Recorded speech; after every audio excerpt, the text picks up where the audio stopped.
नीले फाटक वाला घर। आप कौन है और मेरे घर में क्या कर रही हैं? डरी हुई औरत ने कांपती आवाज में कहा। साहब, बस मुझे 10 दिन की मोहलत दे दीजिए, उसके बाद मैं बच्चों को लेकर चली जाऊंगी।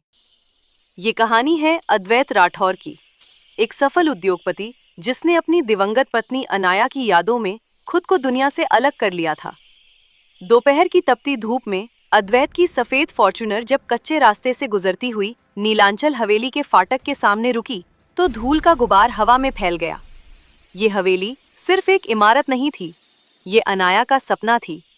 शहर की भागदौड़ से दूर एक शांत जीवन। 3 साल पहले एक सड़क हादसे में अनाया चली गई थी। तब से अद्वैत साल में सिर्फ एक बार यहाँ आता था, उसकी पुण्यतिथि पर, अकेले। जैसे ही अद्वैत गाड़ी से उतरा, उसके कदम ठिठक गए। लोहे का जंग लगा फाटक अब नीले रंग से चमक रहा था, वही नीला रंग जो अनाया को सबसे ज्यादा पसंद था। अंदर घास कटी हुई थी, फूल खिले थे, खिड़कियां साफ थीं। ये सब किसने किया? उसका दिल जोर से धड़क उठा। अंदर कदम रखते ही बच्चों की हंसी सुनाई दी। ड्राइंग रूम में एक छोटी बच्ची रूही गुड़िया लेकर दौड़ रही थी और फर्श पर एक नन्हा बच्चा कबीर रेंग रहा था। वहीं पास में एक दुबली पतली महिला सुमन कपड़े तह कर रही थी। अद्वैत की आवाज गूंजी, आप कौन है? सुमन कांप गई।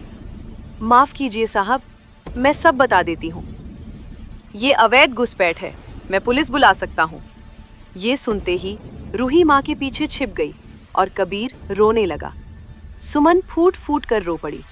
मेरे पति गुजर गए, काम छूट गया, मालिक ने घर से निकाल दिया, बस 10 दिन। फिर रूही की मासूम आवाज आई, माँ, क्या हम फिर पुल के नीचे सोएंगे? ये सुनते ही अद्वैत की आंखों के सामने अनाया का चेहरा आ गया।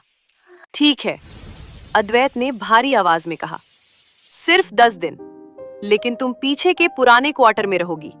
मेरी शांति भंग नहीं होनी चाहिए। सुमन ने बच्चों को सीने से लगा लिया। भगवान आपका भला करे साहब। दिन बीतने लगे। हवेली में अब खाना पकने की खुशबू थी, फूलों की महक थी। एक रात अद्वैत को दिल का दौरा पड़ा। सुमन ने बिना घबराए उसे दवा दी, संभाला, बचाया। उस रात अद्वैत को एहसास हुआ वो अकेला नहीं है। अगली सुबह अद्वैत ने कहा, तुम यहाँ काम करोगी, इस घर की देखभाल करोगी और यही रहोगी। ये नौकरी है, एहसान नहीं। सुमन की आंखों में पहली बार सम्मान की चमक थी। रूही अब अद्वैत के पास बैठकर किताबें देखती, कबीर उसके जूतों से खेलता। नीले फाटक वाला घर फिर से जीवित हो गया था। एक शाम अद्वैत ने कहा, अनाया चाहती थी मैं खुश रहूं और तुमने मुझे फिर से जीना सिखाया। मैं तुमसे शादी करना चाहता हूं और रूही, कबीर मेरे बच्चे होंगे। सुमन रो पड़ी। ये आंसू डर के नहीं, सम्मान और सुरक्षा के थे। नया सवेरा गांव के मंदिर में साधारण विवाह हुआ। नीले फाटक के सामने फूल खिले थे। हवेली ने आखिरकार अपने नाम का अर्थ पा लिया, शांति।